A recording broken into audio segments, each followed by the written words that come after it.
sumulat ng 13 books. Okay? At ang 2 Corinthians, ito po ang kanyang autobiography. Kung gusto niyo siyang makita, makilala personally, ay basahin niyo 2 Corinthians. Siyempre, bago niyo babasahin 2 Corinthians, ano muna babasahin niyo? Ang 1 Corinthians.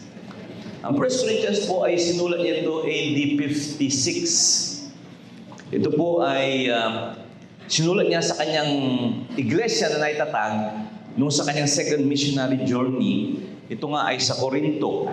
Ang Corinto po ay Greece. Nasa Greece po yan. Yan po ay sikat na city. Actually, yan po ay capital city ng Greece. Yan po ay bandang baba, bandang south. At ang tawag nila dyan, Achaia. Kagrupo niya, parang probinsya, Achaia, kagrupo niya ang Athens. Di ba? Athens, yung mga magagaling mga tao dyan, sila Plato. Tapos andyan din yung Sparta. Nasa taas na yan ay ang Macedonia. Macedonia, dyan lumaki si Alexander the Great. At siya ang kinongker niya ang buong mundo. Pero siya ay nag-stay sa Egypt. So, itong lugar na ito na pinuntahan, nag-mission si Paul po kasi missionary talaga, ay sikat na bansa na lugar ito. At hanggang ngayon pa naman, ang Greece. So, ibig sabihin, ang pinag-uusapan po natin dito ay history, geography. Amen? Sabi nga kanina, concrete, verifiable facts ang ating mga pinag-uusapan pagka ang Bible po ang ating binabasa. Historical, geographical, accurate ang Bible. Ngayon, nung may tatag niyan, ang Corinto ay isang karnal na iglesia at that time. Karnal po sila, liberal. Kasi nga sila ay nakapalibot o nandun sila nakatatagang iglesyang yan sa parang anong bansa ngayon, yung Las Vegas ng Greece at that time. Matindi po kasi andyan ang sinong pangalan ng Diyos nila doon? Si Aphrodite. Si Aphrodite, siya ay Diyos ng fertility.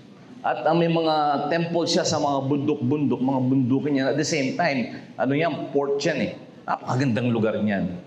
Ang mga nanggagaling sa Europe, papunta dito sa Asia Minor, dito sa Turkey, dumadaan dyan. So, nagpapahinga sila dyan. At so, sumikat yan, yumaman ang lugar ng Corinth. Particularly ang Corinth kasi napakagandang port niya. Kaso, dahil progresibo ay makalaman. At yung mga sailors dyan, magpapahinga muna dyan. Tapos sasamba sila. Ang pananambahan nila ay hindi tulad natin. Ang pananambahan natin, very spiritual. We praise Jesus Christ, we glorify Jesus Christ, at nagpupuri tayo sa kanila, sa Diyos, ang ating Panginoon Jesus. Sila po hindi ganon. Sila'y sumasamba. Immoral, sexual immorality. Orgies ang ginagawa nila. Meron silang mga 1,000 na mga missionaries. Ito yung mga prostitute, babae, lalaki. Everyday lumalabas sila. Hindi sila nag-evangelize. Nag-evangelize sila, pero ang kanilang evangelism ay carnality. Tapos yung mga tao pupunta dyan, yung mga dinadayo ng iba-ibang bansa, kasi mga sailors. So, yun ang kanilang buhay. Doon sa lugar ng Corinto. Nagkaroon ng iglesia dyan. Sa matinding dark, super dark na lugar na yan. Ang Corinto. Isang house church, maliit na iglesia. Pero ang problema ay na-adapt. Hindi pa rin nila maiwanan ang kanilang ganung pamumuhay. Kaya, merong isang lalaki dyan, inasawa niya ang kanyang, Kristiyano ito inasawa niya, ang asawa ng tatay niya. Buhay pa ang tatay niya. Imagine mo yan. Kaya sabi ni Pablo, itakwilan na natin yan. Huwag niya pagkisamahan yan. Ibigay natin ang kanyang katawan kay Satanas, ang kanyang espiritu ay pupunta na sa langit. Sa 1 Corinthians 5. So, sinulatan ni Pablo, magtindi ang mga sulat niya. Tapos, Pagkatapos niya sinulatan, gusto niyang balikan kasi si Pablo transient noon eh. Nahabol siya. At the same time, nangangaral siya kung saan-saan. Asia Minor, ang Asia Minor, ito po yung Turkey, sa Europe. So, ganun-ganun siya. So, pupunta siya sa isang lugar, isang buwan lang ang bilangan. Bawa, mag-missionary siya, buwan lang. Ang tatay ko nag-missionary sa Pangasinan, galing po kami Pampanga, 9 years. Pero si Pablo mabilisan. Kasi nahabol siya, pinapatay siya. At the same time, talagang mabilisan. Pero nandang niyang na-establish na church. Ito nga isa sa mga Korinto. Ngayon, nung may sulatan yan ng 1 Corinthians, gusto niya pasyalan niya. Kasi kung may epekto ba yung kanyang sulat, yung kanyang rebuke, at nadismaya siya. Yan po ang pag-usapan natin. Ang kwento ni Pablo patungkol sa kanyang ministry, sa kanyang paglilingkod. Sa 2 Corinthians chapter 4. Okay? 1 to 7 lang po ang ating verse by verse. Pero ang aking ginagawa na ay nagsimula na ako sa 1 Corinthians. Nung may sulat na ni Pablo to, papasyalan niya sana. Pagkatapos, sabi niya parang hindi nagbago. Kaya papasyalan ko sila. Sabi niya, tapos nawala yung, susulatan niya uli, nawala yung sulat, nawala po yung second letter niya. Nawala yun. Ang tawag na yun yung ang malungkot na sulat. Sorrowful letter. Sabagat puro pag-correct, puro rebuke sa mga ginagawa nila. Tapos sumulat siya uli, ito nga yung 2 Corinthians. Tapos sabi niya, ang lahat kung mabasahin niyo po ito, I would suggest basahin niyo po ang librong ito, napakaganda, dalawa to. Yung 2 Corinthians, more on story ang kanyang buhay, ang kanyang experience. 1 Corinthians, teaching doctrine, preaching correction, pero ang 2 Corinthians, ang kanyang salaysay, experience niya bilang lingkod ng Diyos. Si Pablo. Tapos sabi niya dito, nung mabalitaan niya, sabi ni, pinadala niya kasi si Tito ron eh. Tapos bumalik si Tito. Si Tito, napakaganda ng isang topic yan si Tito. Refreshment siya kay Pablo. Body-body siya ni Pablo. O to sa bata lang to, teenager lang na elder. Pagkatapos po ay pinapunta doon at nung mag-report niya, sabi niya, gusto ko makita na si Tito. So, umakyat siya sa Macedonia, nag-meet sila doon. Galing siya sa Ephesus, si Tito galing ng Corinto, nag-meet sila sa Macedonia. At ang sabi niya, okay na ang iglesia ng Corinto. Ayos na sila. Kinit nila yung payo mo. Kaya sumulat uli si Pablo ng 2 Corinthians, hindi na siya sorrowful letter, ayos-ayos na siya. So effective po, minsan, kailangan talaga nagre-rebuke tayo. So itong, ang ano naman ng Korinto, ito nga ay yung masayang sulat ni Pablo, 1 to 7, at ang kanyang ministry, pukuha tayo ng isa doon. Pagkatapos, ang pinakamahabang turo ng giving, which is naturo ko po rito yan, chapter 8 and 9. Tapos yung chapter, sumusunod na mga chapters, yung kanyang depensa sa kanyang ministry. Kasi po dito sa iglesia ito, may mga nag-question kung siya ba ay authentic disciple. Okay, so isa sa mga ina-argue niya yan, na siya nga ay talagang authentic disciple. So kung hindi niya gagawin yun, affected tayo hanggang ngayon. Kung hindi niya ma-establish na siya ay may authority galing sa Diyos, paano tayo ngayon kukunin natin ang turo ni Pablo? Which is marami sa atin, actually, majority, hindi naman lahat, hindi naman tayo exclusive polling yan, pero majority tayo ay kumukuha sa turo ni Pablo. Sapagkat si Pablo, ang kanyang mission, ang kanyang trabaho ay sa iglesia at saka sa mga hendil. Okay? Sige po, gusto kong... So dito, Therefore, mag-pray muna tayo. Panginoon Diyos, maraming salamat. Pagpalaan niyo po ang aming pag-usapan ngayon. Papasako kami sa banal na Espiritu. This I pray in Jesus' name. Amen. Let's Jesus. Therefore, since we have this ministry, ito yung gustong i-emphasize ni Pablo sa kanyang sulat, yung kanyang paglilingkod. Paglilingkod niya. We have this ministry at ng mga kasamahan niya, at naniniwala ko, ito rin yung ating paglilingkod. Again, as we receive mercy, we do not lose heart. Sa Amerika po, majority, ang dami raw sa 10 pastor, 10, baka nasa 8, 9 ay nag-quit. Dito po sa mga leaders nyo rito, ilan na nag-quit? Wala pa naman. Praise God. Pero alam nyo, this kind of ministry, sabi ni Pablo, we do not lose heart. Dito, hindi ka mapanghihinahan. Pero doon sa kabilang ministry, panghihinahan ka nun. Ano kaya yun? Tatakil natin ng konti lang naman yun. Next is, okay, ito po, no? Una, the reason why, actually, ang title dito, actually, yung sumulat po, ang nag-outline dito ay si Charles Ryrie, no? Ditong at least yung first part ng aking message, then yung susunod, akin na po yun.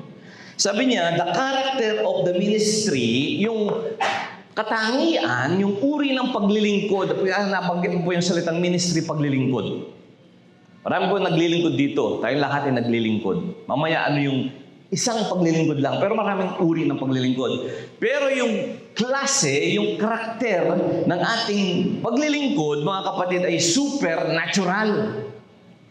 Amen? Or spiritual. Amen po ba? Hindi ito paglilingkod ng natural o ng gobyerno. Ito yung paglilingkod ay supernatural. Ang sabi niya rito ay, bakit? Therefore, since we have this kind of ministry, ito po ay spiritual. Okay, babasahin natin. Next muna si brother, doon sa ating yan. Next. Tingnan natin yung ating yung aking outline. Yung kanina, nakakasulat natin. Yung outline. O, dito na lang.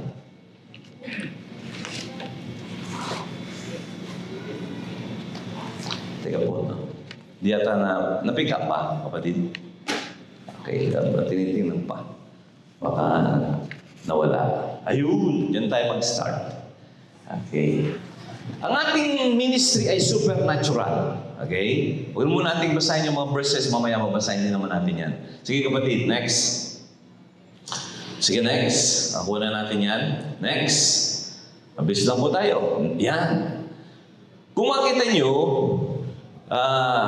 naisulat ba yung D? Di ba yung D? Supernatural may D eh. Bakit may D? Yung una, kasi, ang reason bakit supernatural, yung A, ito ay galing, ito ay victorious. Okay? Tapos ang B, change life. Supernatural siya kasi ito ay galing kay Jesus Christ. Nang ating Panginoon Kristo ay triumphant. Mababasa natin po yan doon sa chapter 2, verse 1. Teka, tingnan ko na rin notebook ko para nawawala kasi yun sa Yan. Okay. Sabi po rito, why? Bakit siya supernatural? Kasi sa chapter 2, verse 14 and 17, confidence of the ministry ay victorious. Meron tayong victory. Kaya ang ating paglilingkod po mga kapatid, hindi tayo naglilingkod at nakikipagbaka para makatanggap ng victory. Tayo naglilingkod from victory. At the cross, victorious na tayo, tapos on experience ay kumukuha tayo ng victory. Amen? Yan po yung isang YD, kasi may A. Tapos yung B, change lives. Tapos yung C, the covenant for the ministry, the new covenant. Bakit siya supernatural? Sapagkat ang covenant na to ay bago. Amen po ba? Bakit siya supernatural? Bakit siya, kanina sabi ni Kuya kapatid na Edward, bakit siya mahalaga? Bakit mahalaga itong ating paglilingkod? Sapagkat po siya ay bago na. Ito po ay sa 2 Corinthians 3:4-8. Hindi po ito ang aking topic, ito ay backgrounder lang na po. Si Pablo, ang ginawa niya po rito ay pinagsabong niya. Ito yung Old Covenant, ito po yung kay Moises, at yung New Covenant. Wala po tayong oras dyan. Gusto nyo alam ko, naaralan nyo dito yan. Pero dating ang panahon, gusto nating topic yan, magta-topic natin. Kaya nga, hindi tayo nalulose heart. Dapat hindi tayo malulose heart sa paglilingkod sa Panginoon kasi ang ating paglilingkod ay nagbibigay buhay. Saan po ba tayo dyan sa dalawa? Sa New o sa Old? Sa inyo tayo. New Covenant tayo. Sa new kasi, the Spirit gives life. Mababasa mo yan sa 3 verse 6. Itong Old Covenant, yung mga Mosaic Law, they kill. Letters kills. Pumapatay sila. Kaya pagka pinaghalo mo yan, may panahong buhay ka, may panahong patay ka. Kaya nga, nababurden sila. Kailangan po, dito lang tayo, no? Dito lang tayo sa new. Sapat ang old, wala na eh. Ang nangyayari, kaya nga, palagay ko, naniniwala ko, bakit yung mga pastors ay sumusuko, pasang-pasan nila yung burden, kasi nga, dala-dala pa na yung mga letters that kills. Hindi na alam yan. Hindi na alam rightly divide. Hindi na alam rightly divide. Pag hindi po natin alam i-contrast yan, mapapagod tayo. Sa ministering ito, sa Old Covenant, ay may kamatayan. Imagine mo yan, no? Hindi po ako nagsabi niyan, no? Si Pablo. Kinukot lang natin. Ministry of death. In letters engraved on stones. Ano yung mga commands na na-engrave on stone? 10 Commandments. Pero dito, sabi, Ministry of the Spirit. Amen? Saan tayo dyan? New. Sa verse 8, Ministry of Condemnation. Doon naman po ay Ministry of Righteousness. Kaya sabi ni Pablo, confident si Pablo, at napatunayan ni Pablo sa kanyang paglilingkod for 30 years siya to 25 years, talagang hindi siya nalupaypay, hindi siya na-lose heart, hanggang sa pinatay na lang siya. Pero bakit yung mga naglilingkod ngayon, ay sumusuko sila? Palagay ko, kasi nga po, next kapatid, makikita pa natin yan, no? Wala na bang ano yan, natapos na? Merong yung wala na, no? Next. Wala na naman, sis. Okay.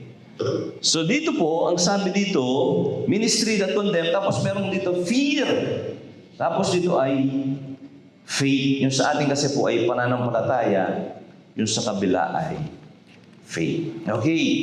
This time, verse by verse na po tayo, no? Ang title ng aking message ngayon, magsisimula na tayo, ay mabigat ito. Diba? How do you describe pagka ang isang bagay ay amaze na amaze ka?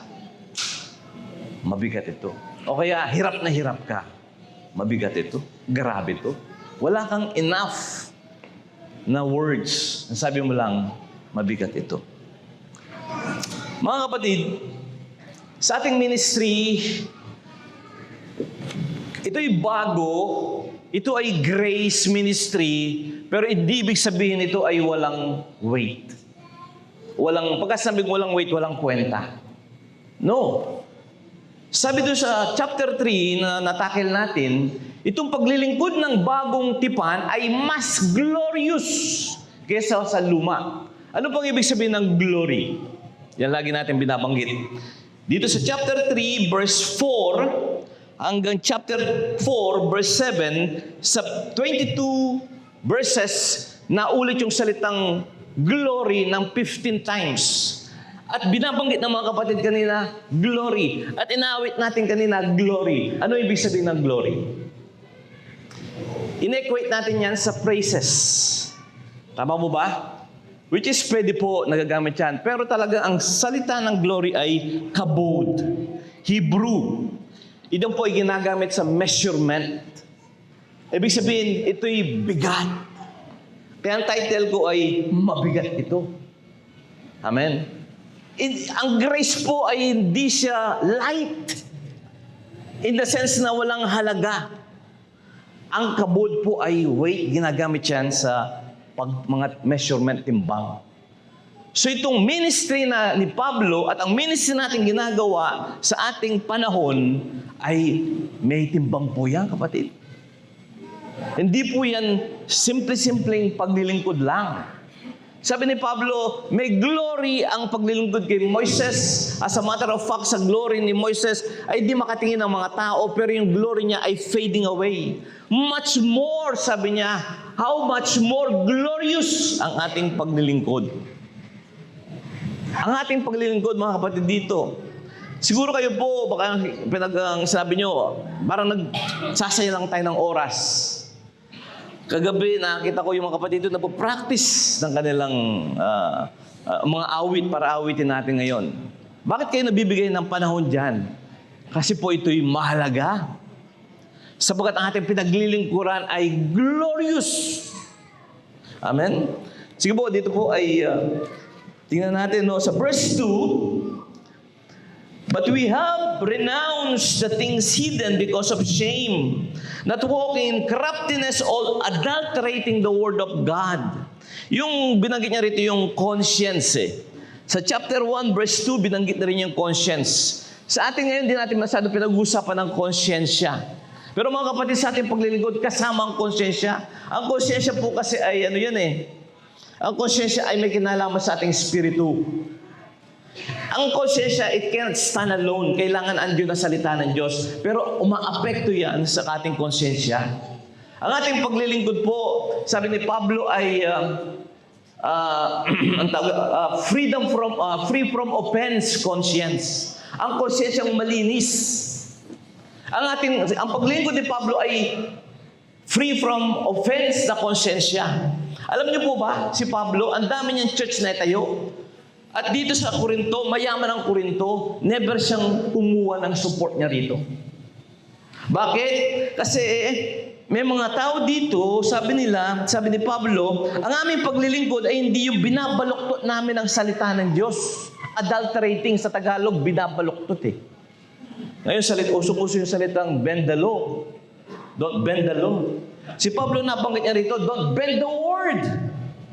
Huwag mong pakilaman ang salita ng Diyos. Take it as it is. Amen? Kaya nga po yung iba napipilitas lang i-bend ang salita ng Diyos kasi hindi nila alam ang dispensation. Hindi nila alam yung mayroon palang old covenant, mayroon palang new covenant. Pagka akala mo hindi sila nag-a-agree, ang ginagawa nila, pinipilipit nila ang salita ng Diyos. Hindi kinakailangan pilipitin ang salita ng Diyos. Mabuti ang kautusan ni Moises. Banal. Pero hindi mo kinakailangan ipilit na gawing masama o kaya pilit na i-apply natin ngayon dito sapagkat wala siya sa dispensation. Amen po ba? So hindi mo kinakailangan pilipitin ang salita ng Panginoon kung alam mo ang dispensationalism. Sa verse 2:17, sabi niya rito, peddling the word. Sabi ni Pablo, meron akong clear conscience, hindi ko pinapalipit ang salita ng Diyos at hindi ko binebenta ang salita ng Diyos. Hindi ko ito minamarket. Kaya nga po hindi siya kumuha-support dito Kasi dito sa lugar na ito, karnal na sila noon, pagkatapos, tinitira pa si Pablo. Sabi na, itong si Pablo ito, bakit hindi ito genuine Tapos sabi niya, nag-sorry siya sa dulo. Sabi niya, sorry, nagkamali ako, hindi ako kumuha sa inyo. Oy, patawarin niyo ako, hindi ako kumuha sa inyo ng support. Sinusuportahan siya pero nire-reject niya. Alam niyo po ba kung saan lang siya kumuha ng suporta niya? Sa iglesia lang. Pilipos lang. Daming iglesia niyan. Para lamang, yung kanyang pangangaral ng mabuting balita ay pure. At walang masabi yung mga tao. Yung effectivity ng kanyang pangangaral ay ando doon. Amen po ba? So yun yung kanyang conscience. Tapos the light of the gospel that displays the glory of Christ. Mamaya pag-usapan pa natin yung salitang glory. So nabanggit ko lang, yung glory po hindi not necessarily liwanag. Pero kasama na rin yan. Light. Pero not necessarily ay puro light. Minsan may darkness. Pero andun ang glory ng Diyos. Amen po ba? Halimbawa, nung bigay ng Panginoon ng 10 utos, nagdilim dyan. Pero ang glory ng Panginoon nandoon. Okay? So ang light po, light ay may liwanag. Light, ibig sabihin liwanag, hindi yung magaan, yung liwanag ng gospel. At ang sabi pa rito, verse 4, 5, and 6, in whose case the God of this world has blinded the minds of the unbelieving.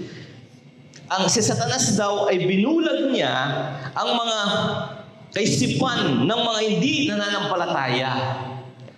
Kapatid, salamat sa Panginoon, tayo po, sana 100% tayo dito, bukas ang ating mga mata sa gospel. Ano po? At yung gospel pala, may liwanag. At itong gospel pala ito yung nagdi-display ng gloria o ng weight, ng timbang, ng heaviness ni Jesus Christ. Yung kabod ni Jesus Christ ay ine-express ng gospel, mga kapatid. So, importante po na makita ng mga tao yan, kaso si Satanas, ang ginagawa ni Satanas, binubulag niya. Ang sabi ng mga Calvinist dito, talagang wala ng pag-asa yan. Bulag na yan. Ang tanong, bakit sila nabulag? Ang sabi niya rito, because of unbelief, because the unbelieving. Pagka hindi ka naniniwala, nabubulagan ka. Ba't hindi mo subukang maniwala? Amen? Pinapangaral natin yan eh. Ba't hindi na subukang maniwala? Ba't hindi sila magdesisyong maniwala na ang gospel, si Jesus Christ na matay, nilibig at muling nabuhay, ang magliligtas sa kanila kung hindi na makikita ang liwanag ng gospel. Pero kung hindi mo yung paniniwalaan, mananatili sa iyo ang pagkabulag, yung veil na katakip sa iyo. Mawawala yan pagka pininiwalaan mo yan. Amen po ba? That's why tayo ngayon ay maliwanag sa atin yan. At kada Sunday, yan ang ating sinishare sa Lord's Supper. Ba't hindi tayo nagsasawa? New covenant kasi ito. Napapagod ba tayo? Para bagang sabi ni kapatid ng Mara, huling share ko na ng gospel to, pagod na ako, resign na ako next week. Sabi ba niya? No. Kada Sunday, the same subject matter, pero ibang lasa. Merong timbang, may glory. Every time na pinag-uusapan natin ito. Tama po ba? Kasi yun lang naman ang sa atin. Yun lang naman ang kayamanan natin. Yun lang din naman ang magdadala sa atin sa langit. Yun lang din naman that separate us from the world. The gospel separate us from the rest of the world. Those who are perishing, they do not have this gospel. But you, kapatid, you have this gospel. And this gospel save you. That's why, hindi tayo dito panghinaan ng loob. Bagkus, para nga tayong agila pa eh. Di po ba? Mamaya makikita natin, sabi mamaya parang nahuna ako sa sarili ko. Yes, humihina tayo, pero hindi ang ating espiritu. Minsan humihina yung ating memory. Humihina ang mga tuhod natin. Sabi kanina ni Ate Lisa, nag-change oil daw si kapatid na Kuya Edward. So akala ko yung kanyang motor, yung mga tuhod niya, nag-change oil. So nanghihina tayo, pero yung ating espiritu hindi. Because of the gospel. Amen po ba? Oh, yan ang sabi niya kanina eh. So, there is kabod. There is power. There is weight. There is heaviness in what we have. We have the gospel, mga kapatid. And we have the gospel at our disposal to share. Ano po yung gospel? Ano yung gospel? Salita ng Diyos, napaka-general po niyan. Jesus Christ na matay, inilibing, at muling nabuhay, at pagkatapos siya umakyat sa langit. Yan ang gospel. Yan ang nagliligtas. Ang gospel, meron po siyang power na substitutionary power. Meaning to say, dapat ikaw ang maparusahan, pero si Jesus Christ ang naparusahan sa iyo. Naniniwala ka po ba doon? Substitutionary. In your place, in your room, someone died for you. Dapat ikaw sana. And then meron siyang power of identity. You are in it. You are judged in Christ. Ikaw din ngayon nahusgahan. Sabi sa Romans 6, ang kanyang kamatayan ay naging kamatayan mo na rin. It's your identity. Ang kanyang resurrection ay resurrection mo na rin. That's why ginagawa natin yan sa baptism. Ikaw ay inilibing sa tubig, tapos ikaw ay muling nabuhay. Power of the gospel. Substitutionary. At saka identity. Nasa atin po yan. Kaya nga sabi ni Pablo rin, Christ in me, the hope of glory. Yung salitang in me, napaka-powerful po niyan. In me. Christ in us. Mamaya, pag-usapan din natin yan. Halimbawa, ito ikaw, no? Tapos, itong Bible na to na napakalaki, ito yung si Jesus Christ. Pagka sinabing Christ in you, this is you. Christ, you are in Christ and Christ in you. Lagay ko po yung papel sa loob ng Bible. Asan ngayon yung papel? Nasa Bible, no? Andito na. Ikaw ay na kay Jesus Christ at si Jesus Christ ay nasa iyo. That's our relationship with Jesus Christ. Dalhin ko ito, sunugin ko itong Bible na ito, anong mangyayari doon sa papel? Ibabad ko sa tubig ito, anong mangyayari doon sa papel? Aangat ko ito, anong mangyayari doon sa papel? Yun ang ating relationship kay Jesus Christ, kapatid. Kaya nga sabi, tayo pinaupo ng kasama ni Jesus Christ. Because of the gospel. Because of the gospel. So meron siyang power. Magbibigay po ko ng konting experience ko. Nung kami nasa Pangasinan, teenager pa lang po ako noon. Nagpapastor ang tatay ko doon, say 9 years. Nakatira kami sa Mapandan. Ang chapel ay sa Baloling. Yung Baloling po ay baryo ng Mapandan. Kaso may tulay dyan eh. Ang mga ilog doon mabababaw lang. Nasira yung tulay. Ang gagawin mo, mula sa bahay ng bayan, sa Mapandan, sasakay yung tricycle, hanggang sa tulay lang. Tapos maglalakad ka, tatawid ka doon sa tulay, hindi na kasi pwede yung mga sakyan. Ang tatawid, gumawa lang silang maliit na tulay na pantao lang. Tapos makikita mo ulit yung susunod na may mga nakahantay na tricycle, sasakay ka uli. Dadaling ka doon sa Baloling. Malayo-layo po kasi yun. Isang hapon, prayer meeting, mula doon sa tulay na yun, maglalakad ka para doon sa mga tricycle naghahantay, walang tao, walang bahay. Mga halaman, mga kawayan. Habang naglalakad ako, mag-isa ako doon sa right side ng kalsada, merong isang mama doon sa left side. Kasing laki-laki ni Mang Ross. Bata po ako noon eh. Tapos naglalakad ako, sinusundan ako. Malayo yung makatatanong malayo yung tricycle. Kumuha siya ng bato, laking bato. Ginaganon-ganon niyo sa akin. Siyempre, ganun-ganon. Medyo bumibilis yung takbo ko. Bata pa ako na, mga teenager eh. Ngayon, nung andun na ako sa tricycle, andun na rin siya. Okay? So, sasakay ko doon sa likod ng tricycle dahil puno na yung tricycle sa loob. Sasakay na ako, kaso inuwakan yung tricycle. Sa kaliwa at habang dala yung bato. Sabi nung driver ng tricycle, ayusin mo muna yan. So, umalis na konti yung tricycle. Medyo nainis na rin ako. Gusto ko na rin pitikin yung tao. Kaso, laki. Malaki. Laki.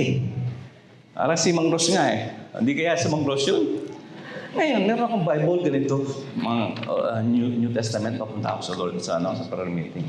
Sabi ko, alam mo ba ito? Kung ano to? Ito yung salita ng Diyos. Pumunta ako sa prayer meeting. At alam ba, kilala mo ba si Jesus Christ ka ako? Hawak niya ba ito? Ginaganon ganito niya sa akin.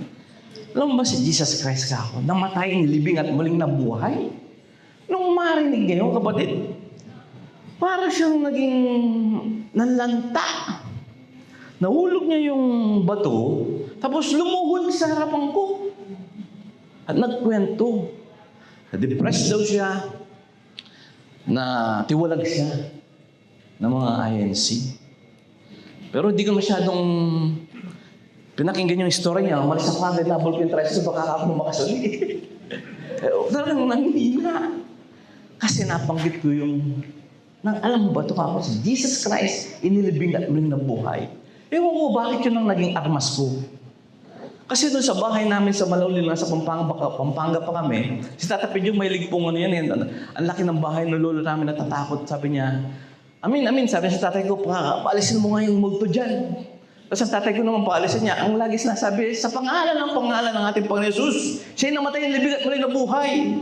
Tapos ako, kada uwi ako ng Pampanga, pagka mag-isa kami doon, yun lang lagi sinasabi ko, sa pangalan ng ating Panginoon Jesus, umalis ka, Satanas. So may mga nagre-rebuke noon eh. Pero may bisa po ba talaga yun? May bisa. Kasi kung walang bisa yan, hindi tayo maliligtas. May bisa ang gospel. Ano yung gospel? Jesus Christ, namatay para sa ating mga kasalanan, inilibing at muling nabuhay. Hanggang ngayon po may bisa yan. Huwag niyong antayin na mawalang bisa yan. Kailan mawawalang bisa yan? Dalawa lang. Pag namatay ka na, o kaya rapture. Walang bisa yan. Pero hanggat may bisa, kung hindi mo pa tinatanggap ang Panginoon Jesus ngayon, tanggapin mo. Magkakabisa sa iyo ang kapangyarihan ng gospel. At ito yung ating daladala. Naalala ko rin nung Friday. Habang nag-prepare meeting kami, konti lang kami. Merong guest. Mga 5 guest yun. 5 guest. Tapos meron siyang mama. Dahil may guest, nag-gospel ako. Nakaano lang siya, parang poker face lang siya. Nagbiro ako. Gusto niyo po bang tanggapin ng Panginoon? O, kuya, ikaw, baka gusto mong tanggapin. Baka ayaw mo ako. Okay naman, hindi ko naman pinipilit sa iyo ang gospel. Jesus Christ namatay, mahal ka niya. Ang pala, iiyak na siya. Biniro ko ba, pero hinog na pala. Sabi niya, pwede ko po bang umiyak dito? Baka ako pwede namang umiyak ka lang. Umiyak siya. Kasi ang gospel ay powerful. Hindi tayo nagpapayak ng tao, pero pag gospel po, pag tinamaan ka ng gospel sa pangangailangan mo, talagang tatamaan ka niya, masasatisfy niya ang kailangan mo. Ako po na-depress ako eh. Alam niyo po yun? Hindi ko na ikukwento yung detalye. Pero na-depress ako. Ayoko na rin mabuhay. Pero alam niyo, gospel din ang nakapag-revive sa akin. Ang gospel na nagliligtas, once and for all, siya rin ang kapangyarihan natin kasi ang ating justification at sanctification that believers is the same cross. Kasi wala naman tayong laws ng mga rules. Meron tayong mga bagong new rules. Pero itong ating mga bagong rules ito po emanating from the cross. Sa biyaya ng ating Panginoong Jesus. Amen po ba? Kaya ginawa ko noon, ako'y depressed. Binalikan ko yung mga basic. Si Ellie, meron po siyang coach sa basketball. Sabi niya, pagka litong-lito ka na Ellie, balikan mo ang mga basic. Huwag kang aalis sa basic. Ano po ang basic natin? Ang foundation natin? Jesus Christ. Namatay, nilibing, at muling nabuhay. Ang ating pong pinag-usapan ngayon, hindi mo makukuha yan kung wala kang pictures. Kabod, ano yung kabod na yan, ano yung glory yan. Pero bigyan ko yung mga pictures. Mental pictures ang Bible, napakarami niyan. Napakagaling ng Bible sa ganyan. Ano ang description kay Jesus Christ? Piliin nyo, no? Bato o bulak? Ano naman bulak? Bato. Jesus Christ are solid ground. Nawit natin kanina. Ano po ang description sa kanya? Gold or bubble? Ano mo lang ngayon? Napipicture mo na. Sabi sa Matthew, mapalad ang tao nagtayo ng kanyang bahay sa itaas ng bato, hindi sa buhanginan.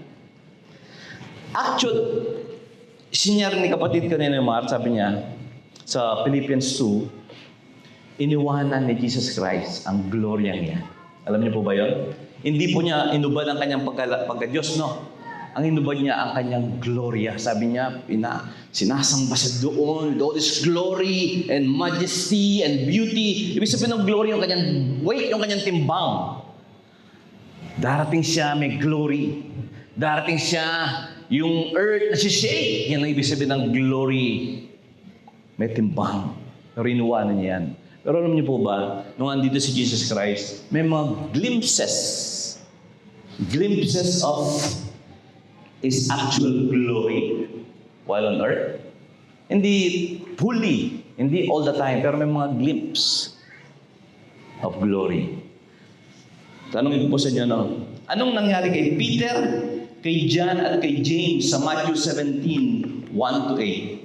Sa Transfiguration Glory, Mountain.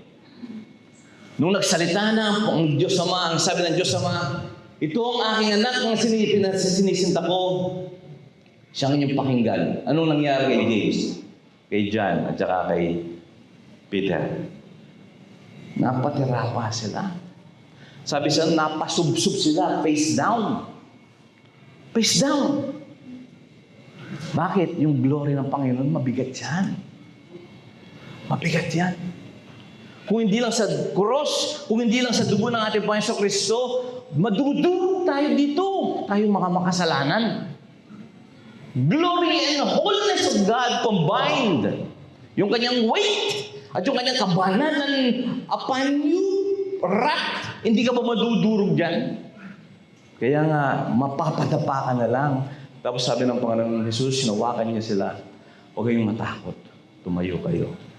We can stand only because of our Lord Jesus Christ. We stand only because of our Lord Jesus Christ. And then, what happened to the arresting officers, mga Roman soldiers in John 18 verse 6? Sabi nila, asan si Jesus the Nazareth? Sabi nila. Ano sabi ng Jesus Christ? Meron siya sinabing salita eh. I am He. Ay sa I am. Diba? Pangalan ng Diyos yan. Anong nangyari doon sa mga CIDG na nag-ares? Ha? Anong nangyari?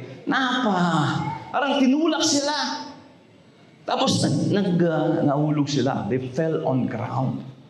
Glimpse lang yan ng glory ng ating Panginoon Jesus. Next. At the cross, while Jesus was hanging there, what happened? What happened? Matthew 27.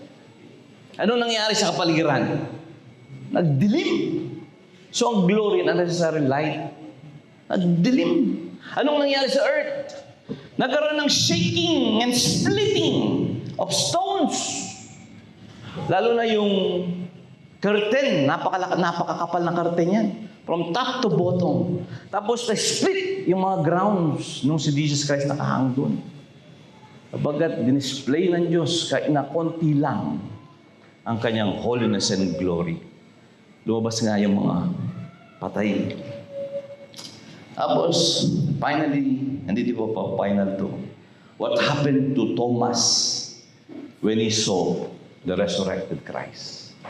Dudang-duda siya. Pero nung makita niya, sabi niya, Tomas, isuot mo rito ang iyong kamay sa tagiliran ko. Ano sabi ni Tomas? My Lord, my God.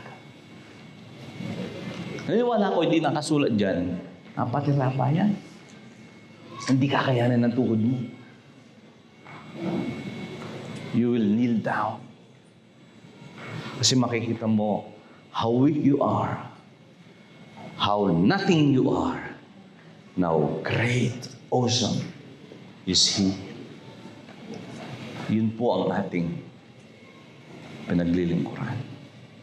Nasa ating mga kamay. And then, what happened mismo kay Pablo? Itong author na to at the Damascus. Diba? Makita niya, nagpakilala ang Panginoon Jesus sa kanya. Anong nangyari? Fell down. Nabulag pa nga siya. Pagka na-encounter mo ang Diyos at hindi mo nakita yung glory niya, hindi mo na-encounter ang Diyos. Baka hanggang dito lang. Pero pagka nagbasa ka ng Bible, at nakikita mo kanyang glory in the midst of grace, no? I'm talking about grace. Andun yung respect. Sabi ni Pablo dyan, fear and trembling. Holy kind of fear. Magsusuko ka. Lord, give up ako. Thy will be done. Tapos sabi naman ni Isaiah, who am I? Who am I?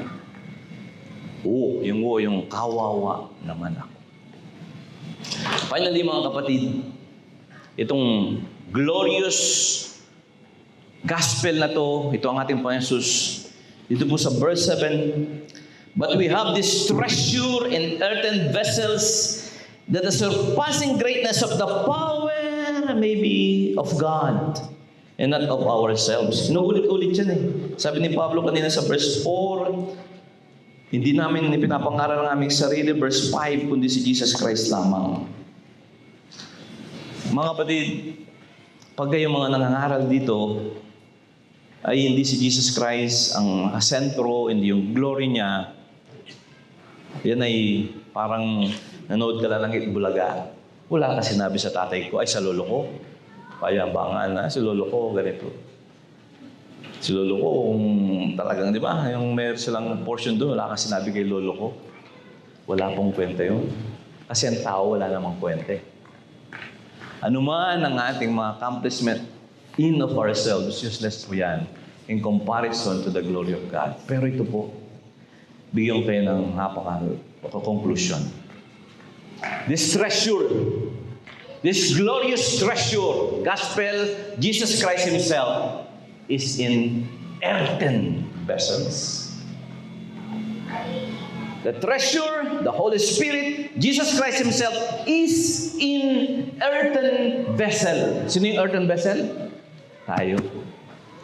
Kaya mababasa mo dyan sa verse 16, decaying. Kaya sabi nga kanina, mga lingkod natin sa Panginoon, nakita mo yan, tumatanda na. Pero sabi rito, yung kanang spirit ay nare-renew. Tumitibay ang espiritu nila, umihina na yung mga katawan nila, sapagkat ito ay earthen. Panglupa to. Pero salamat sa Panginoon, isinilid ng Diyos sa panglupang ito ang treasure. Heavenly treasure. That is Christianity, sabi ni Watchman Nee.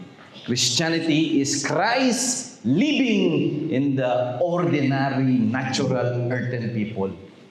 At tayo yun. Hanggang hindi tayo mag-glorify body.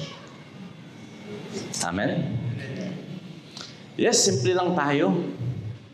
Ordinaryong tao. Pero hawak natin. Hindi bita. Hindi bit. Hawak natin ang gospel. Ang power. Hawak natin ang power. Ako, pagka kapatid, mag-share ka po rito. Si Alex tumawag sa akin. Sir, sabi niya, wala akong kaming makuhang pare. Pwede kang magpare rito. O ako, pwede naman, pero wala. Hindi mo sabing, wala kaming pare. Sabi nga, wala akong abito kasi. Sabi ko sana. Pero sabi ko, kasi nasa Pampanga ko, Alex. Pero alam niyo, gusto kong ba yung ganun? Gusto ko, opportunity yan. To share the gospel. May mga taong galing mag one-on-one. Kuya ko, ganun. Sige, Kuya Edgar. May mga tao naman na pangpatay ako, tsaka kami dalawa Kuya Edward, pangpatay. Gusto ko rin yan. May mga iba pang birthday. Iba pang maramihan. Okay po yan. Anong dala-dala natin? Hindi sarili natin. Pero tayo ang nagdadala. We are the vessels of this treasure na kailangan ng mga tao. Share. Huwag tayong mag-compromise because we have this. Huwag natin sirahin yung ating konsyensya, ang ating patutuwa because we have this. Guard at all costs this treasure. Sabagat ito po ay nasa sa atin. Mga kapatid, yun po ibig sabihin ng glorious ministry that we have today. Manalangin po tayo. Panginoon, maraming salamat po sa pinagkatiwala niyo sa amin at nagligtas sa amin. Ang aming Panginoon Jesus namatay. Siya'y inilibing at muling nabuhay. At ipinagkatiwala niyo sa amin ngayon. Hindi sa mga hari na wala silang pananampalataya. Hindi sa mga magagaling na tao na walang pananampalataya. Hindi sa mga sa iglesia, sa bawat isa sa amin. na nasa amin si Jesus Christ. Lord God, we worship you. May we acknowledge your weight, your kabod, and we kneel before you as our God, awesome God. In the most precious name of our Lord Jesus Christ, this I pray. Amen, amen.